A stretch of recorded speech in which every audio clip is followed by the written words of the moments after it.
The FBI can't catch him, and now there's a $1 million reward for a mad bomber who is terrorizing the country. The story on Inside Edition right now.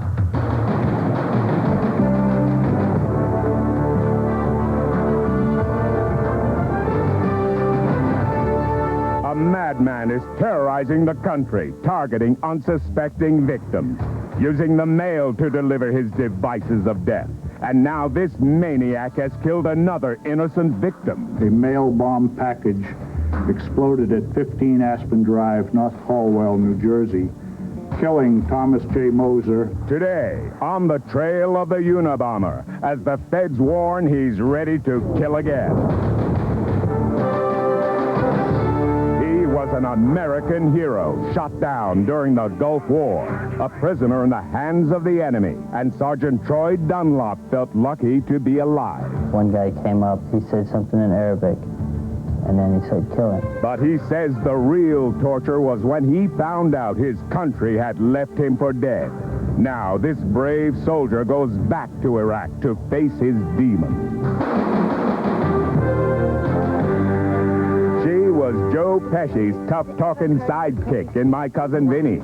But this French photographer says her tough talk is no act. And after his run-in with the Oscar-winning actress, he wants to know why he was roughed up.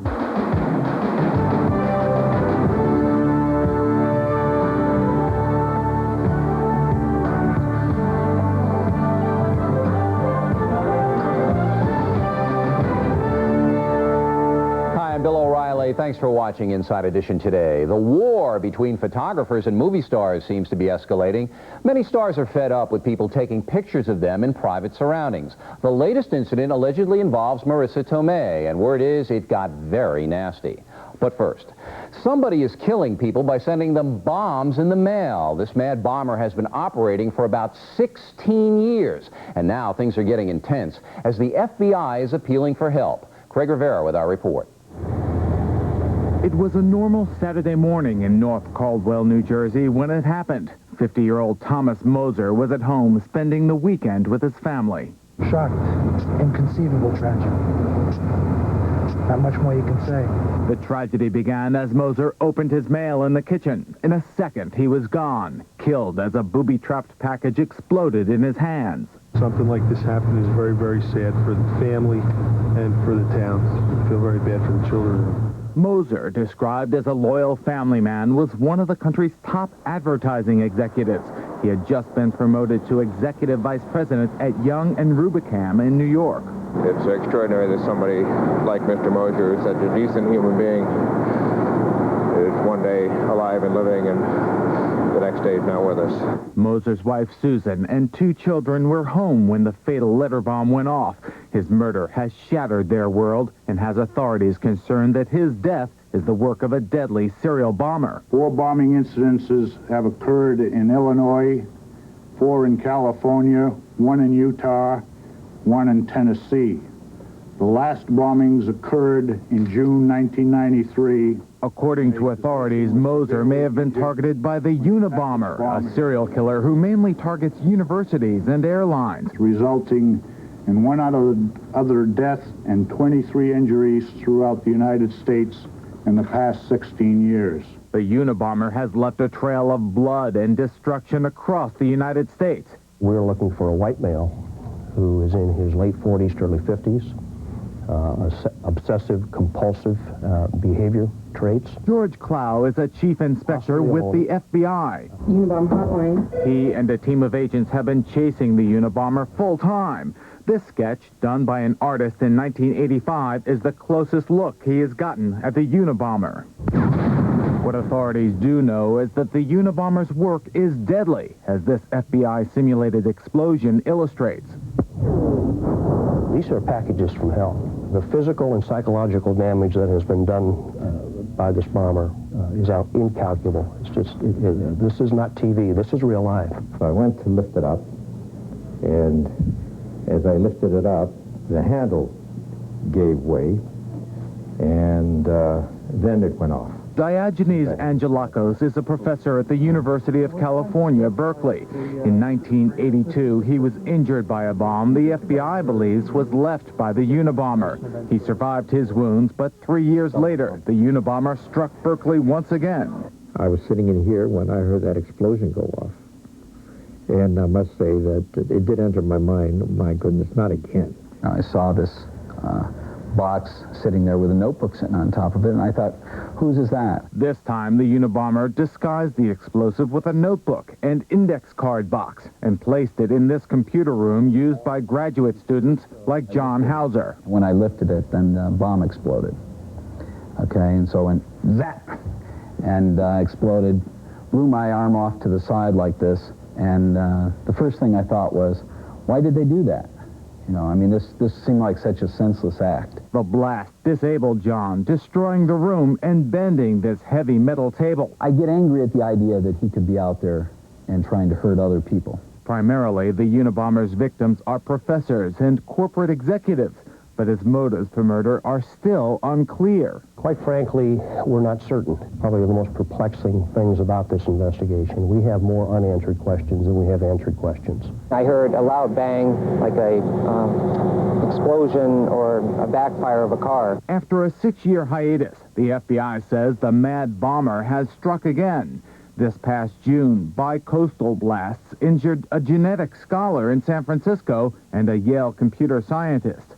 The 2 package bombs were mailed from Sacramento, as was a letter to the New York Times taking responsibility for the explosions. A group calling itself FC wrote, "We will give information about our goals at some future time."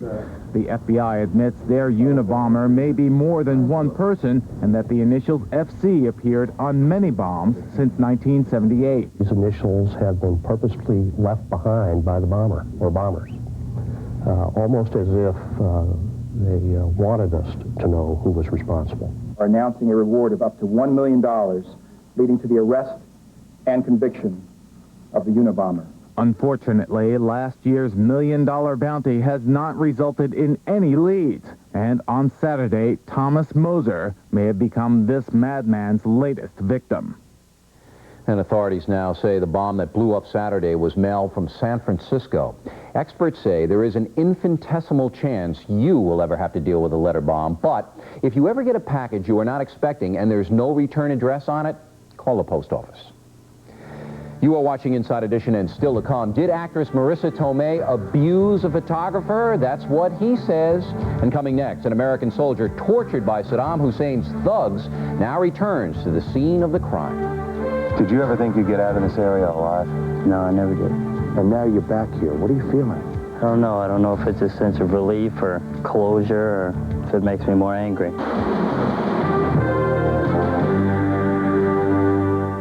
What's the one gift Notre Dame fans really appreciate? This holiday season, I'm giving my friends gift subscriptions to the Irish Sports Report. Hi, I'm Chris Zorich. Irish Sports Report is the nation's #1 source for inside news about Notre Dame football, basketball, and recruiting. Order a gift subscription for yourself and a friend, or a 2-year subscription for yourself, and we'll send you the Irish Sports Report collector's book, Winning Notre Dame Football under Lou Holtz, absolutely free. Also available at Majericks, Little Professor, and the South Bend Tribune. People all over Michiana are discovering an exciting new place to shop. Here you'll find beautiful clothes, everything from sweats to designer sportswear. But this isn't a clothing store. You'll find housewares and domestics, but this isn't a department store. You'll even find rare books and collectibles, but this isn't an antique shop. Best of all, the prices here are a fraction of those at traditional retail stores. What it is Goodwill, where you'll always find a good deal, and a good deal more than you expect. Presenting the Smart Clapper. How smart could it be? Clap twice to turn one appliance on or off, 3 times for another. It knows the difference. Plug 2 appliances into the Smart Clapper, then plug it into any outlet. Switch to away for added security. It turns TV or lights on at the first sound it hears. Clap on, clap off, clap on, clap off. The Smart Clapper. The Smart Clapper is available at Meijer, Kelch, Quality Stores, and Venture. Makes a great gift. 22 days of giving. Your chance to warm up the community. Look through your closets for extra coats. Big coats, small coats, long coats. Short coats. Drop off your coats at any First Source Bank or Zyker Cleaners location. Clean coats go to families who need them. Free of charge! So join WSBT TV's 22 Days of Giving. Sponsored by First Source Bank and Zyker Cleaners.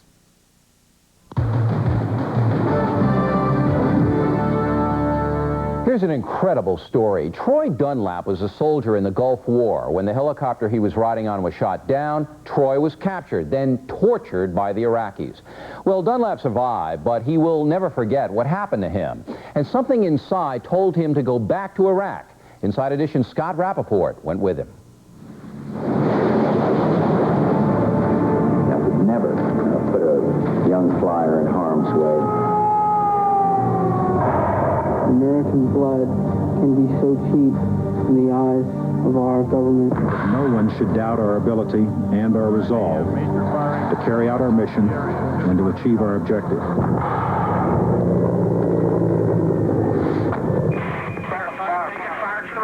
4 years ago, at the height of the Gulf War, several American helicopters flew into Iraq on a rescue mission. This exclusive audio and videotape captures the horror of nearby American pilots as they watched one of their own shot down by enemy fire. Come on, they took him. Hey, he's gone, man. Phil took his. He's all in pieces back there. You gotta go help him, Taylor. I swear to God, the aircraft is total gone. That thing just went into the dirt at 100-something knots, and it is all over the place. There were 8 American soldiers on board, among them 20-year-old Sergeant Troy Dunlap. The Army told his mother he was killed instantly. They just said that it had been shot down and that it was a ball of flames and there's no survivors. Troy was dead. They said that they had his body and they had his dog tags and that a positive identification had been made, and it was Troy. I asked him, "Are you sure?" I guess it was just, hoping. Maybe there was a mistake.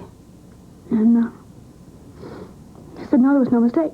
We started planning his funeral. I was devastated. It just felt like part of me died. I was alive. I was captured. I was an American service member in the hands of the enemy. I think about it every day. Thus began a chain of events that would forever change a young man's life. Troy Dunlap quite literally had been left for dead by his comrades and his country in enemy territory. Bleeding and in shock, he was then taken prisoner by the Iraqis. The Army calls it an honest mistake, but there is no mistaking what would happen next. Army personnel then told Troy's mother her son was dead, told her his body had been positively identified and that his remains had been recovered. The Army tells us that was a system mistake. But a mistake nonetheless that would cause Troy's mother untold heartache and confusion for 5 days, because just a few days after the Army told her he was dead, they told her he was missing in action. And then they told her he was a prisoner of the Iraqis. Now, 4 years later, still angry over his abandonment and consumed with guilt for having survived a crash that killed his buddies, Sergeant Troy Dunlap has returned to Iraq to find answers and an ending to his nightmares. What is it like coming back to Iraq? It's lonely.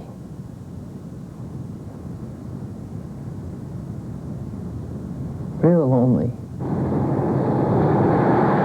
Our journey through Iraq took us from the capital of Baghdad to just outside of Basra in the south, the area hit hardest during the Gulf War, and the same place where Troy Dunlap's chopper was shot down. All of a sudden, we started taking hits. I threw myself back against the door. I said a quick prayer, and that was the last thing I remember. When he came to, Troy found himself surrounded by 30 Iraqi soldiers. They quickly stripped him of his weapons, beat him, and began to terrorize him. One guy came up and he said, "Kill him." He pulled the trigger and it was a dry fire. Did you ever think you'd get out of this area alive? No, I never did. And now you're back here. What are you feeling?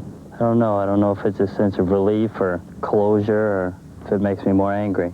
Angry, we were to learn, not so much at the Iraqis for the torture he endured while being held at this prison, but for the guilt he would begin to feel for having survived a crash that killed 5 of his friends. And what will probably always bother me,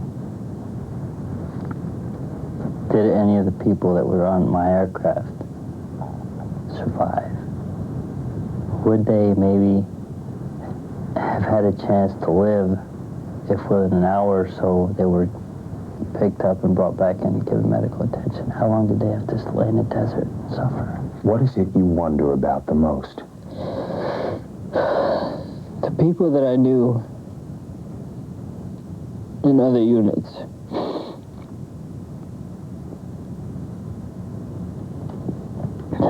Went back to the site where we crashed. And they told me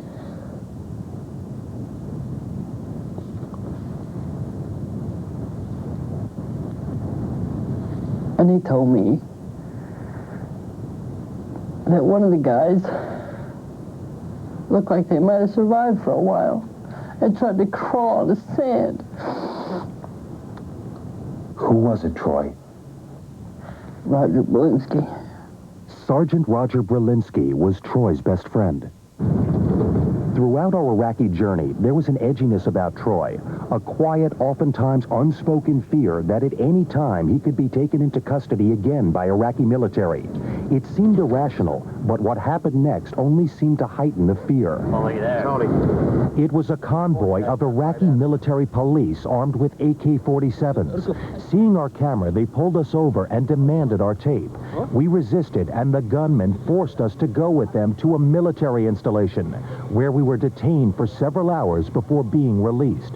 Through it all, Troy Dunlop managed to secretly take photos documenting the confrontation. Why did you take those pictures? I think I was thinking the worst. That if they killed us, maybe someone would find the film and develop it and say, look, this is what happened to them. This is where they were last at. This time, in the end, you were able to walk out of there a free man. Was there anything inside you that said, okay, it's different this time? You could look at them and say, I'm leaving. Yeah, I think there was what I call small victory, where I had complete control. I want to go now. I'm going. Thank you. In the end, Troy's journey back to Iraq has brought closure to the guilt and pain he has suffered for the last 4 years. Today he's working as a prison guard in Illinois, hoping for a career as a police officer and a life far removed from the ghosts of war-torn Iraq.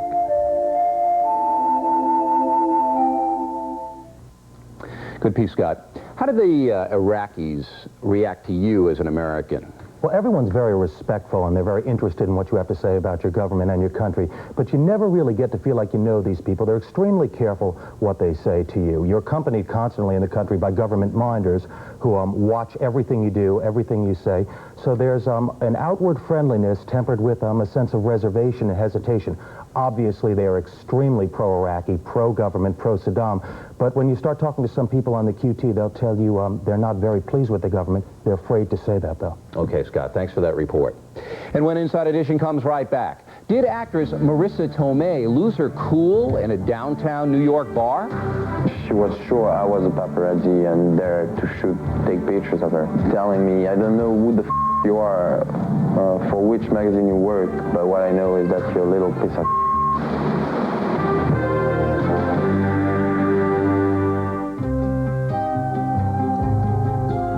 Travel provided by Continental, with flights to more cities in Mexico than any other U.S. airline. Wednesday, sex on the job. Officials say this boss and his assistant made a torrid love affair part of their workday. Let's see. A telescope for Comet, capsules for Dancer, and a fuzzbuster for Dasher. Boy, even Santa's helpers get a little short on cash. When I need cash before my next paycheck, I go to Check Exchange. Check Exchange lets me get up to a $300 loan before my next paycheck. All I need are my pay stubs, ID, and checkbook. I can visit any of their convenient locations on Portage Avenue, South Michigan Street, or the new location at Town & Country. It's easy to write myself a loan at Check Exchange, America's fastest cash. It is one of the most sought-after collections on Earth. It contains some of the most prized photographs in existence. Photographs that have won not only awards, but the attention and admiration of an entire world. It is a collection many consider priceless, but now you can bring it into your home for just $24 a year. It is National Geographic. No other magazine shows you the world like National Geographic, with amazing stories you won't read anywhere else, and photographs you'll treasure forever. We take you behind the scenes to show you the world's greatest wonders and unlock its greatest secrets.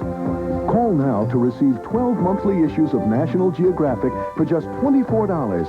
Your National Geographic membership helps support important projects like monitoring the behavior of the Arctic wolf and restoring ancient Maya cities. Throughout the year, you'll also receive up to 6 bonus reference maps that give you a closer look at some of the world's most fascinating places.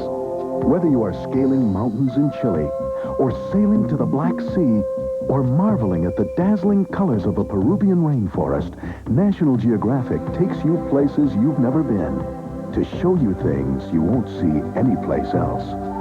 Call now to get a full year of National Geographic for just $24 and discover some of the world's greatest treasures. If you'd like to see the world like you've never seen it before, become a collector of National Geographic, the most exciting magazine on Earth. To join, call now, 1-800-624-2600. Use your credit card to charge your membership or send $24 to the National Geographic Society. National Geographic makes a great gift that lasts all year long, so call now. 1-800-624-2600. That's 1-800-624-2600.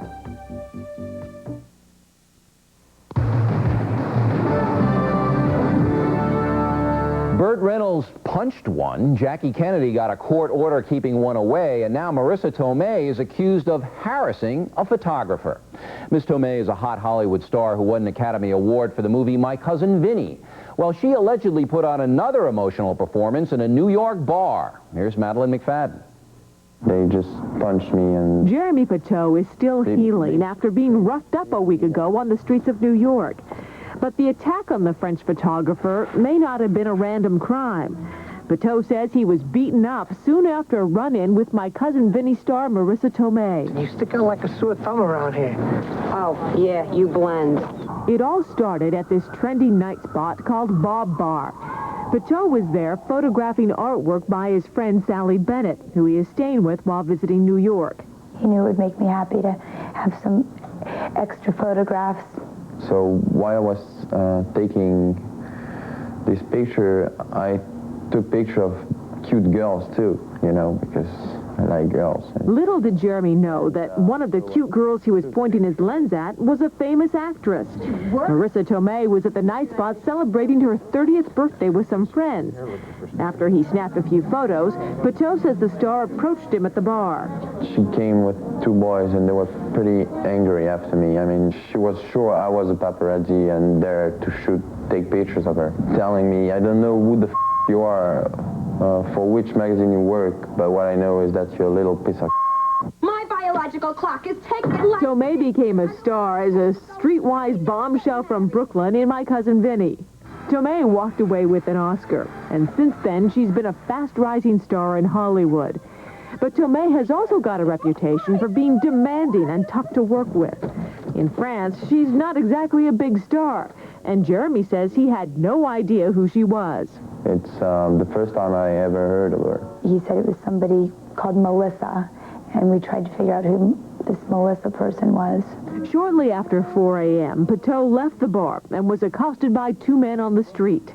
These 2 guys punched me on the face, and they weren't bodyguards, they weren't very strong, and that's why I could go away. Pateau says he didn't go to police because he couldn't identify his attackers. If I could, okay, I would have been to the police, but I can't be positive. Even though Jeremy can't be sure who his attackers were, he thinks the timing was suspicious. It was also odd, he thought, that he wasn't robbed. When his friend Sally saw him later that morning, she was shocked. I turned around and saw his face and screamed. With a quick call to the bar, Sally confirmed that Marisa Tomei was there the night of the incident. The owner of Bob Bar isn't talking. No, we don't want to make any kind of comments whatsoever. It wasn't like he was trying to busted in on, you know, the Academy Awards party. It was like a local place.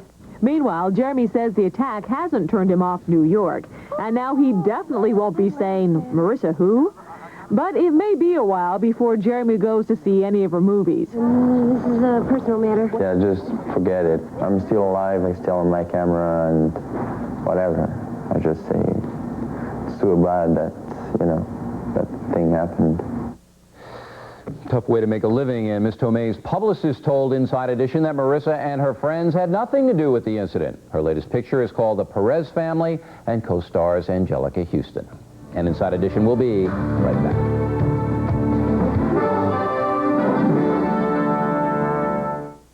It's a great Christmas sale at Sears. For one day only, Tuesday, everything's on sale for everyone on your list. Everyone on my list in one day. Nice. Get 5 to 50% off regular prices on gifts all through the store. Every towel, shirt, sweater, treadmill, every big screen TV, sewing machine, washer, dryer, drill, saw. All that on sale? Uh-huh. Everything in the store's on sale. Tuesday only. You're not going to miss this one, are you?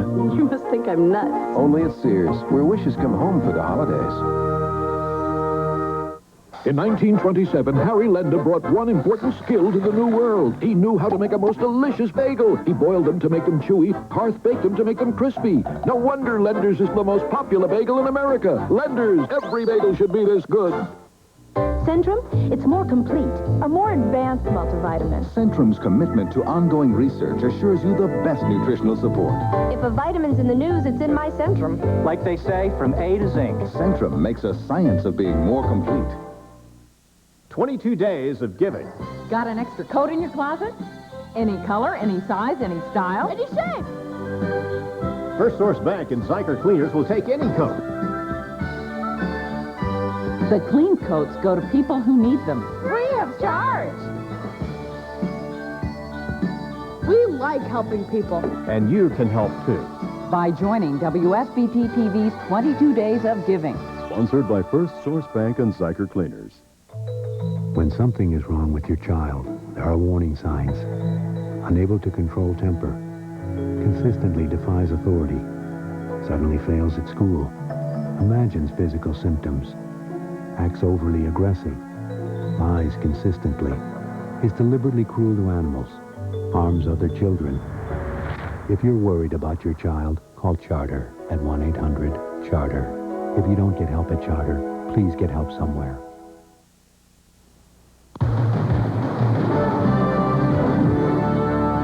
And here's what's upcoming on Inside Edition.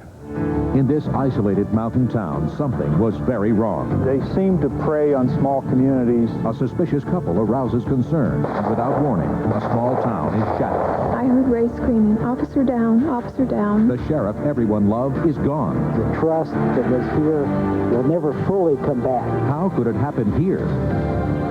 We'll find out tomorrow. And that is it for us today. As always, we thank you for watching Inside Edition. I'm Bill O'Reilly. Hope to see you again tomorrow.